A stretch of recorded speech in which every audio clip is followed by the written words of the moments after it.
Today's golden age of philosophy.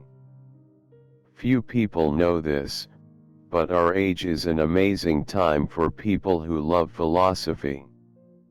When I was in college 30 years ago, philosophy was strictly an academic exercise and there were few resources available for people, like me, who view philosophy more as a way of life or avocation than as a job. Today, however, all that has changed. There are 3 or 4 excellent magazines about philosophy, such as Philosophy Now and the Philosopher's magazine, that are filled with funny, offbeat, irreverent articles about philosophical topics. A number of top-rate publishing houses, mostly in the UK, such as Routledge and Blackwell Publishing, produce books aimed at a general philosophical readership. There are philosophy radio programs such as Philosophy Talk, coffee houses, salons, adult education classes and literally hundreds of websites for the interested reader. There are even philosophy comic books, such as Logie Comics about the life of British logician Bertrand Russell. It's simply amazing. It's a golden age of philosophy, I think. The irony, however, is that there is still no solid consensus on what, precisely, philosophy actually is. In its historical and etymological sense, philosophy is literally love, philia, of wisdom, Sophia, and that is always how I have looked upon it. Philosophy, for me, is the attempt to reflect upon experience in order to understand more about life and how we are to live. My aims, like those of Socrates, are primarily practical. I want to understand the world and myself to live better. Today, there are 3, perhaps 4 major schools or approaches to philosophy, each with their own journals, intellectual heroes and methodologies. It is one of the scandals of contemporary philosophy that these schools are somewhat incommensurable, meaning they are so different in their approaches and ideals they are almost incapable of speaking to one another. It's as though organic chemistry and 17th century French literature are forced to share the same offices and pretend they are the same discipline. I exaggerate, but you get the point. The first approach may be called, for lack of a better word, traditional philosophy. This is the approach now largely taught only in Catholic universities.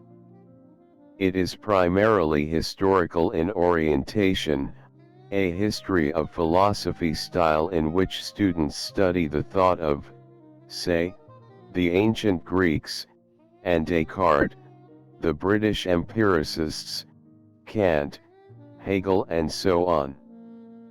There is very little attempt to think through how the thought of these philosophical greats can be reconciled.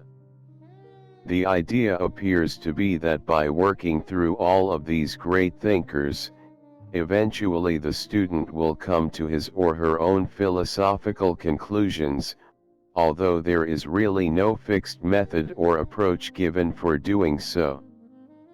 I always think of this as the University of Chicago or Great Books approach. A variation of this approach is Catholic philosophy, including various schools of Thomism, such as the Transcendental Thomism of Miracle, Karl Rahner and, my guru, Bernard J.F. Lonergan. The second major approach to philosophy today is what is known as continental philosophy. This is the philosophy that is most commonly taught in Europe and, again, in some Catholic universities in the U.S. In practice, it means primarily the philosophical systems of phenomenology, existentialism, so-called critical theory and their postmodern descendants. When I was in college, this is what I studied, in addition to traditional philosophy.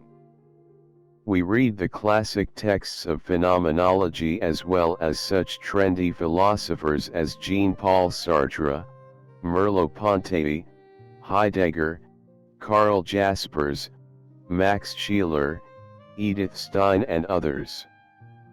Today, those names have largely been replaced by those of postmodern French thinkers such as Michel Foucault, Jacques Derrida, Jean Baudrillard, Jean-François Lyotard.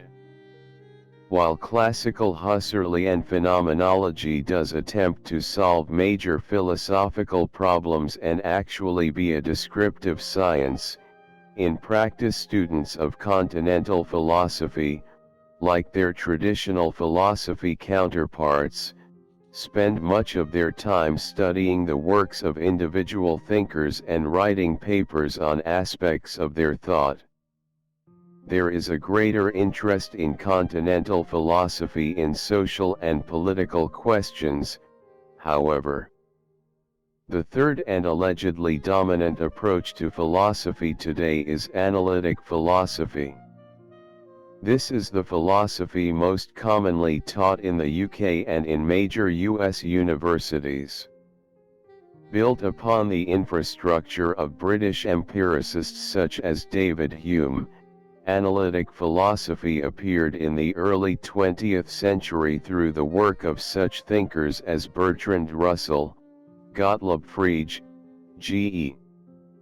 Moore and Ludwig Wittgenstein. When I was in college, I found analytic philosophy to be mostly unintelligible gibberish. The emphasis on symbolic logic and the solving of trivial intellectual puzzles was, to me, an absurd waste of time. In the past few years, however, I've been reading more about analytic philosophy and I am now much more impressed. Analytic philosophy has matured over the past few decades and is now more of a philosophical style than it is a collection of doctrines. The style is more like that of my hero, Bernard J.F. Lonergan, in that analytic philosophy is much more interested in actually solving philosophical problems than it is in clarifying the thought of past philosophers. Thus, analytic philosophy is characterized by a thematic, rather than a history of philosophy, approach. It uses or creates a specialized technical vocabulary to elucidate the various options available in any given philosophical issue, marshals the evidence in favor or against those options, and then attempts to actually settle the issue. It's actually quite refreshing. The only problem with analytic philosophy from the perspective of a traditional philosopher or lover of wisdom is that it's still focused primarily on trivial problems or mere puzzles, perhaps because those are the easiest ones to solve. Academic analytic philosophy is often little more than chloroform in print, boring to the point of dispatching its readers into a catatonic stupor.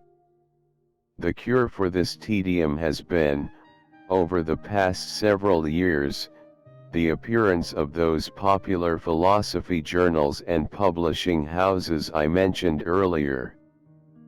Precisely because they are aiming at a wider audience, the popular philosophy authors have to turn their attention to the big issues that interest real people, and thus are forced by the market to abandon the tedium beloved by academics and use their philosophical skills to address topics people actually care about. An example of how wonderful this can be is a book I am reading right now, Michael Sandel's Magisterial Justice. It's clear, concise, lays open the various options available on contentious issues, concerns serious subjects, what is justice, and doesn't resort to pretentious displays of symbolic logic to make its points. These days, I mostly read good Catholic philosophy, such as can be found in the American Catholic Philosophical Quarterly or Method, a journal of Lonergan studies, and popular analytic books such as Justice or those produced by Routledge. I still can't read academic analytic philosophy journals. I tried subscribing to Faith and Philosophy, the mostly analytic Journal of the Society of Christian Philosophers, but found it deadly dull and exhibiting the worst aspects of analytic pretentiousness. Here's a sample, taken from John Turry's essay, Practical and Epistemic Justification in Alston's Perceiving God, July 2008, p. 290. Alston's thesis is that putative perceptions of God often justify beliefs about God. A subject S has a putative perception of God when S has an experience E in which it seems to S that God appears to S as P. If, based on E, S forms the M belief that God is P, then S has a justified belief that God is P. An M belief is a belief that God is P, which is based on a putative perception of God. I will often substitute Q for the proposition that God is P. I do know. My reaction to writing like that is the same as George Will's. Just because life is absurd, that doesn't mean philosophy should be as well. I don't mean to pick on John Turry, whom I am sure is a great guy and a lot smarter than I am. But this sort of stuff is meant solely for professional philosophers in universities, and is largely what turns people off to philosophy as an academic discipline. If Socrates had spoken like that, they probably would have forced him to drink hemlock much earlier and philosophy would never have gotten off the ground.